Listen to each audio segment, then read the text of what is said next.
mengenai kesihatan otak dan juga jantung. Kerana kita seringkali mementingkan penampilan luaran, tapi kita lupa bahawa otak dan jantung ini sangat penting bagi memastikan kehidupan harian dan juga produktiviti kita sentiasa berada dalam keadaan yang optimum. Jadi kita nak bersama dengan tetamu kita melalui Google Meet. Kita akan bersama dengan Dr. Ahmad Baihaqi Azrai, pakar perubatan keluarga, Klinik Kesihatan Nilai Negeri 9, Kementerian Kesihatan Malaysia, bagi berbicara mengenai kajian penyakit yang menjejaskan jantung dan otak. Assalamualaikum, Doktor.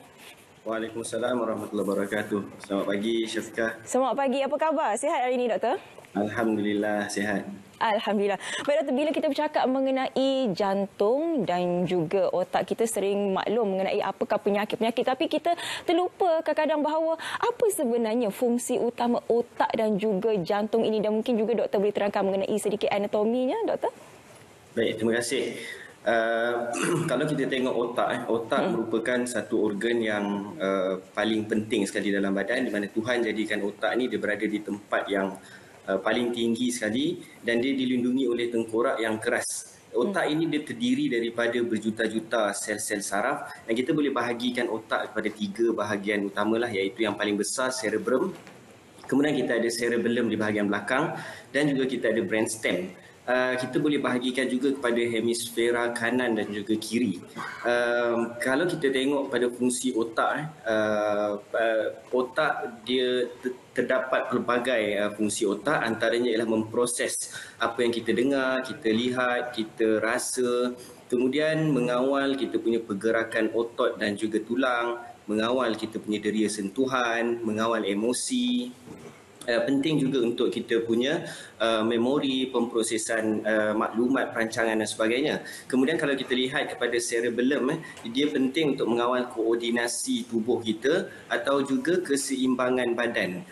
Kemudian kalau kita tengok kepada brainstem di bahagian bawah ataupun di bahagian pangkal otak, ianya penting untuk mengawal kita punya degupan jantung, pernafasan dan sebagainya. Kalau kita tengok pada jantung pula, jantung juga tidak kurang pentingnya, merupakan satu organ yang terletak di bahagian dada, di bahagian kiri dada, dan dilindungi oleh tulang rusuk dan terdiri daripada sel-sel otot jantung.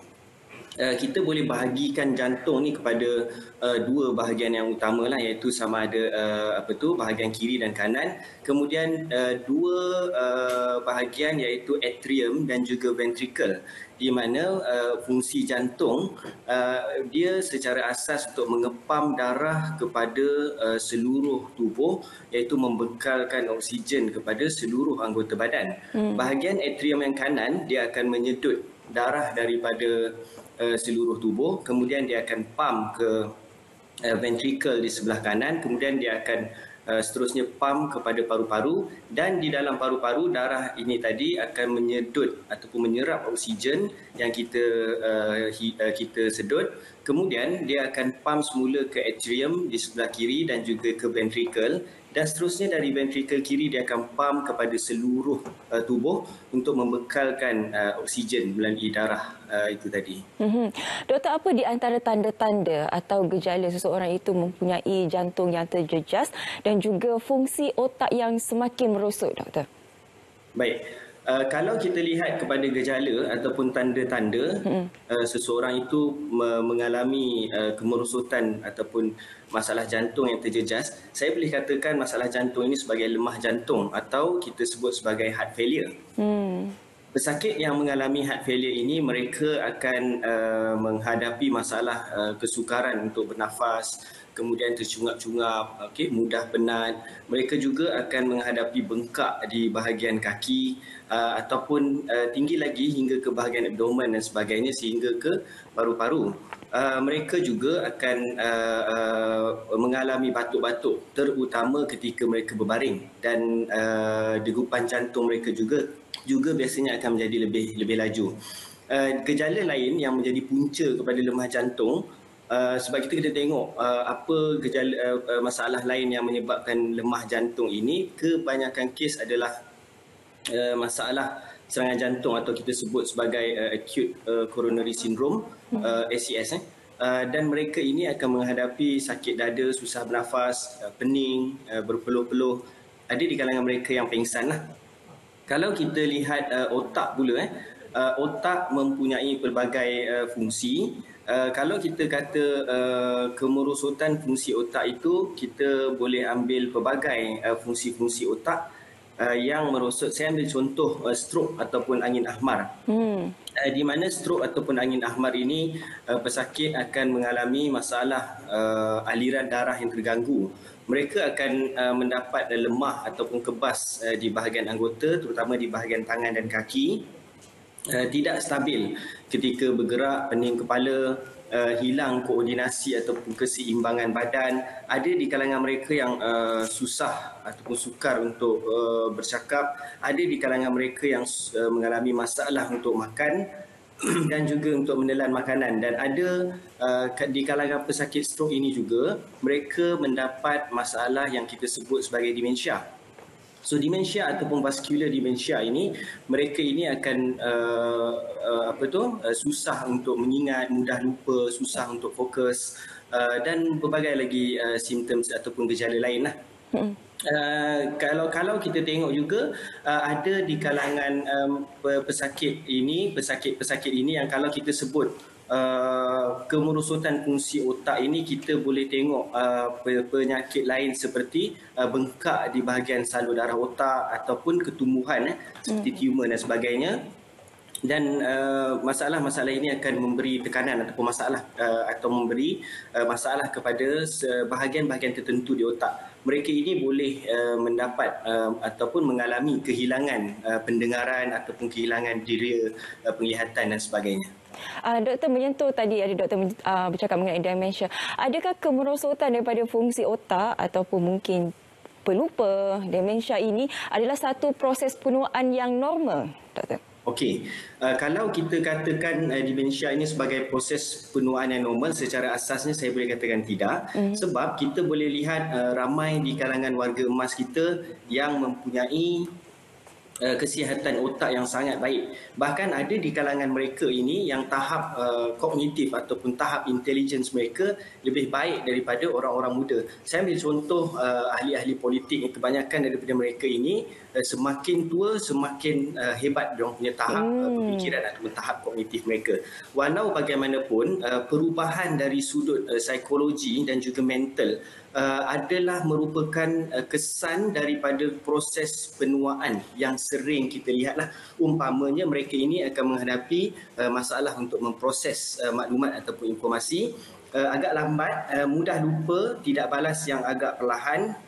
Mereka juga akan mengalami masalah personality yang agak sensitif, kurang keyakinan diri, masalah tidur dan sebagainya. Justru kalau kita lihat kemerosotan otak berlaku secara keterlaluan di kalangan warga emas, saya berpendapat ada kemungkinan terdapat penyakit ataupun masalah lain yang menyumbang kepada kemerosotan secara keterlaluan tersebut. Antaranya ialah demensia ataupun penyakit Alzheimer.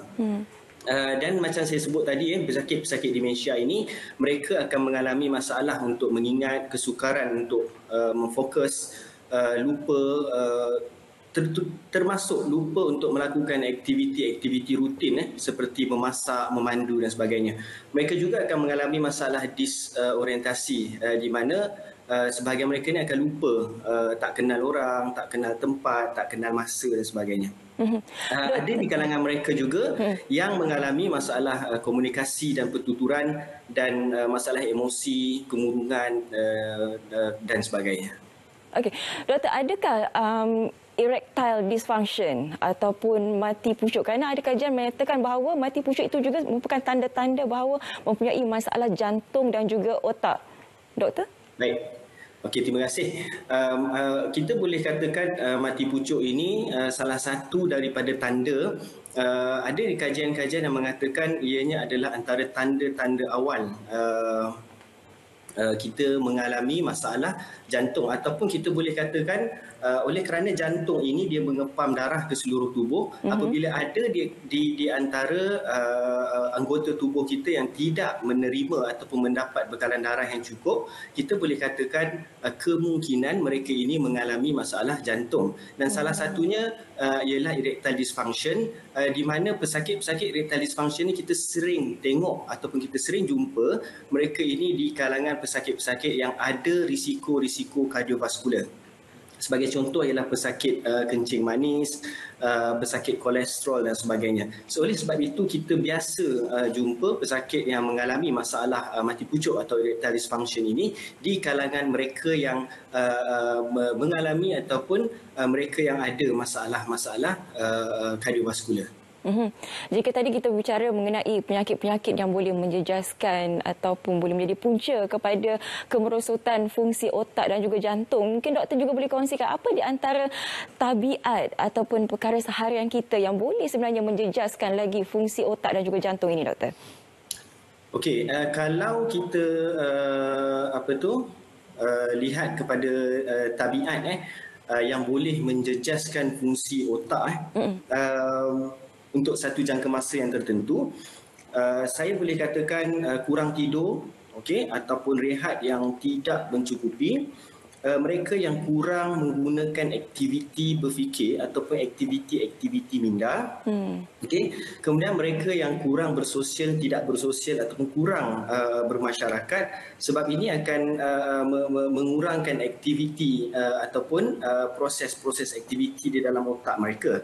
Sebahagian juga kita boleh kata stres ataupun tekanan perasaan ataupun apa-apa sahaja masalah psikologi yang lain juga boleh menyumbang kepada kemerosotan fungsi otak, selain daripada tabiat pemakanan yang tidak seimbang, tidak berkhasiat, tidak sihat, makanan yang terlalu tinggi kandungan lemak, makanan yang terlalu tinggi kandungan garam, gula dan sebagainya, makanan-makanan terproses, makanan-makanan ringan dan sebagainya.